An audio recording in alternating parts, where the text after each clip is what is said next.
pa di mga idol nga iti Ilocos Norte.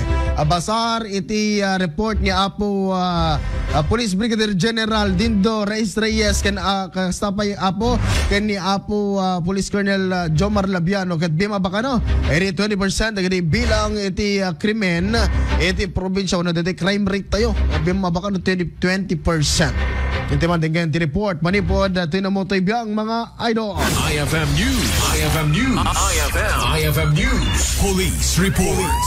Impasingked ni Police Brigadier General Dindo Reyes, Regional Director ti Police Regional Office 1, abi mabati crime rate iti Region 1 iti daytoy atawen kunana at 20% ti nagbabaan na dagiti na ilista a krimen manipod kadagiti Police Provincial Office iti Region 1. Ang focus crimes natin, index crimes ay bumaba ng 20% kung ikukumpara sa taong period noong 2024 to 2025. Bumaba ito ng 20%. Kaya masaya tayong ipagmamalaki sa buong rehiyon na mababa po ang ating index crimes. That's for Ilocos or region? Sa kabuuan ng Region 1. Mainaig iti daytoy ket kinumpirmaran ti Provincial Director ti Ilocos Norte Police Provincial Office ani Police Colonel Jomar Labiano iti imbaga ti Regional Director imbatad na at ilaing nangato ti bilang na katagiti mak-aksidente kadagiti kangruna na kalsada iti Ilocos Norte. Kaya I'm very proud na isa tayo sa pinakamababa